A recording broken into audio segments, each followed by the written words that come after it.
गोपों द्वारा भगवान का प्रभाव वर्णन तथा भगवान का गोपियों के साथ रास क्रीड़ा करना।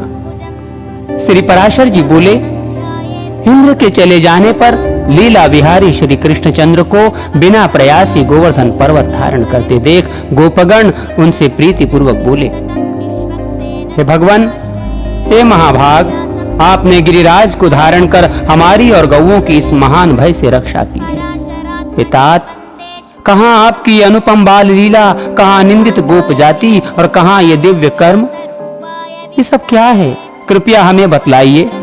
आपने यमुना जल में कालीय नाग का दमन किया, धेनुकासुर को मारा और फिर ये गोवर्धन पर्वत धारण किया।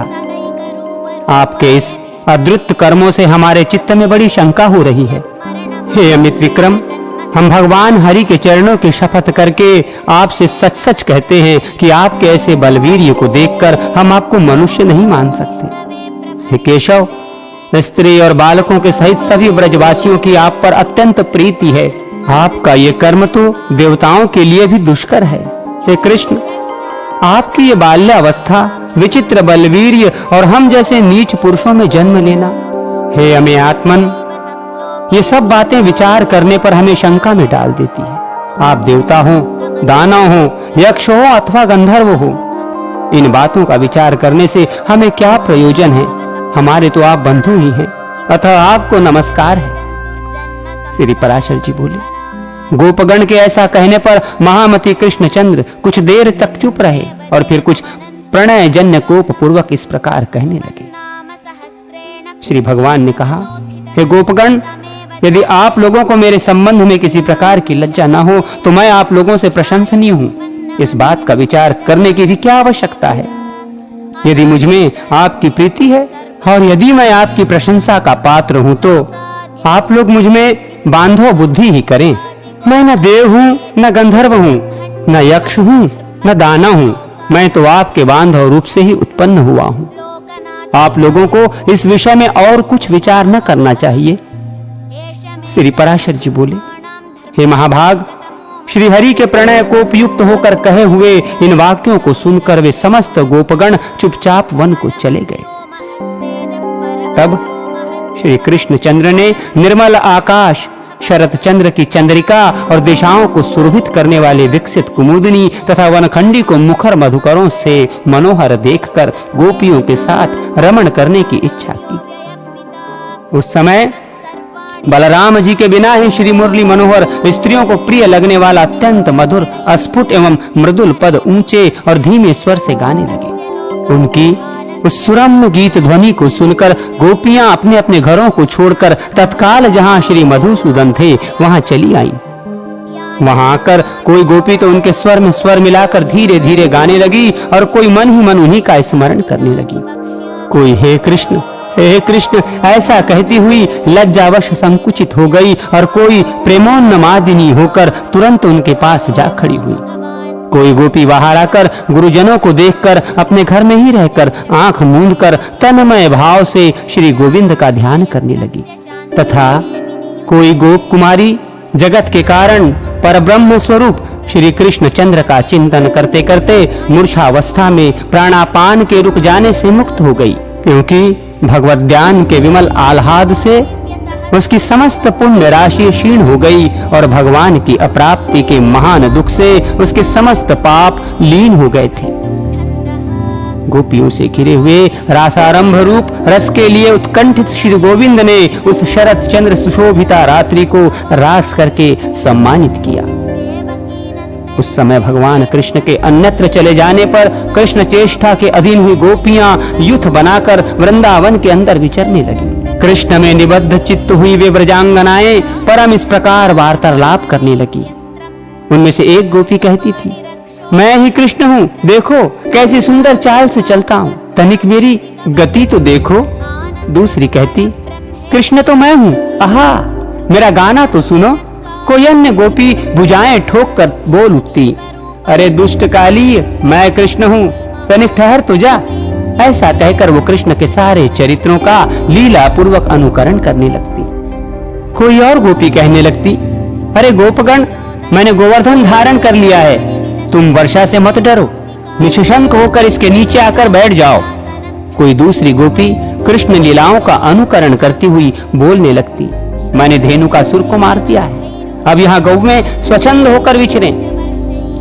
इस प्रकार समस्त गोपियां श्री कृष्णचंद्र की नाना प्रकार की चेष्टाओं में व्यग्र होकर साथ साथ अति सुरम्य वृंदावन के अंदर विचरने लगी। खिले हुए कमल जैसे नेत्रों वाली एक सुंदरी गोपांगना सर्वांग में पुलकित हो पृथ्वी की ओर देखकर कहने लगी, अरे आली, ये लीला ललित गामी कृष्णचंद्र के ध्वजा, वज्र, अंकुश और कमल आदि की रेखाओं से सुशोभित पद चिन्ह तो देखो, और देखो उनके साथ कोई पुण्यवती मदमाती युवती भी आ गई है। उसके ये घने छोटे छोटे और पतले चरण चिन्ह दिखाई दे रहे हैं। यहाँ निश्चय ही दामोदर ने ऊंचे होकर पुष्प चयन किए हैं। इसी कारण यहाँ उन महात्मा के चरणों के केवल अग्रभाग ही अंकित हुए हैं। यहाँ बैठकर उन्होंने निश्चय ही किसी बड़भागनी का पुष्पों से श्रृंगार किया है। अवश्य ही उसने अपने पूर्व जन्म में सर्वात्मा श्री विष्णु भगवान की उपासना की होगी। और ये देखो, पुष्प बंधन के सम्मान से गर्विता होकर उसके मान करने पर श्री नंद नंदन उसे छोड़कर इस मार्ग से चले गए हैं।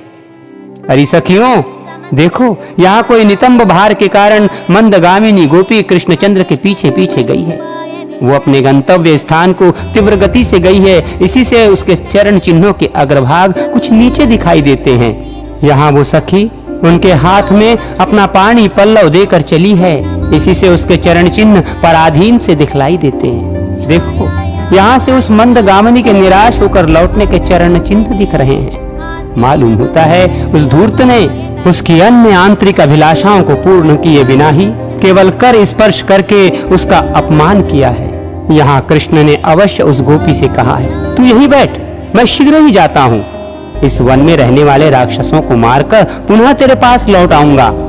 इसलिए यहाँ उनके चरणों के चिन्ह शीघ्र गति के से दिखते हैं। यहाँ से कृष्णचंद्र गहन वन में चले गए हैं, इसी से उनके चरण चिन्ह दिखलाई नहीं देते। अब सब लौट चलो, ऐसे स्थान पर चंद्रमा की किरणें नहीं पहुंच सकती। तदनंतर वे गोपियां कृष्ण दर्शन से निराश होकर लौट आईं और यमुना तट पर आकर उनके चरितों को गाने लगी।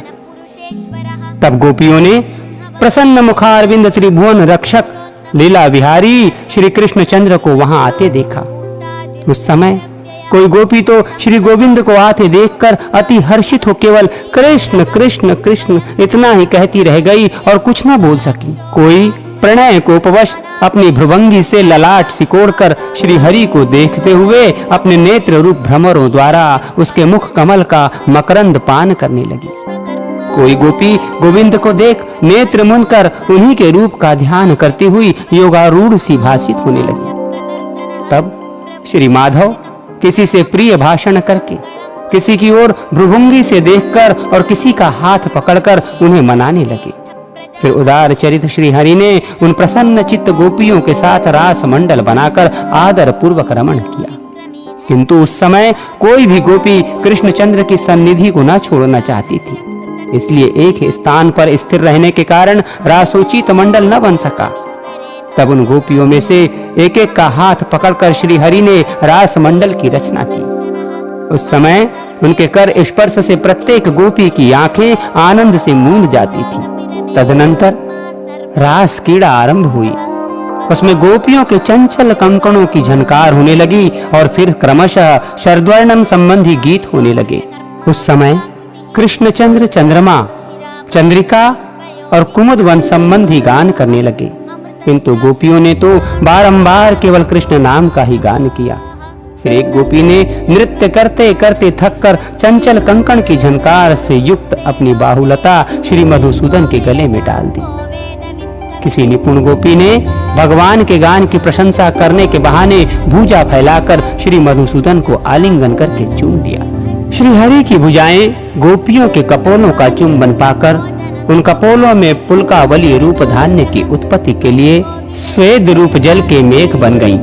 कृष्णचंद्र जितने उच्च स्वर से रासोचित गान गाते थे, उससे दूने शब्द से गोपियां धन्य कृष्ण की ही ध्वनि लगा रही थी। भगवान के आगे जाने पर गोपियां उनके पीछे जाती और लौटने पर सामने चलती। इस प्रकार वे अनुलोम और प्रतिलोम गति से श्री हरि का साथ देती थी। श्री मधुसूदन भी गोपियों के साथ इस प्रकार रास क्रीड़ा कर रहे थे कि उनके बिना एक क्षण भी गोपियों को करोड़ों वर्षों के समान बीतता था। वे रास रसिक गोपांगनाएं पति, माता, पिता और भ्राता आदि के रोकने पर भी रात्रि में श्री श्याम सुंदर के साथ विहार करती थी। शत्रुहंता अमेयात्मा श्री मधुसूदन भी अपनी किशोरावस्था का मान करते हुए रात्रि के समय उनके साथ रमण करते थे। वे सर्वव्यापी ईश्वर श्री कृष्णचंद्र गोपियों में, उनके पतियों में तथा समस्त प्राणियों में आत्म स्वरूप से वायु के समान व्याप्त थे। जिस प्रकार आकाश, अग्नि, पृथ्वी, जल, वायु और आत्मा समस्त प्राणियों में व्याप्त है, उसी प्रकार वे भी सब पदार्थों में व्यापक हैं।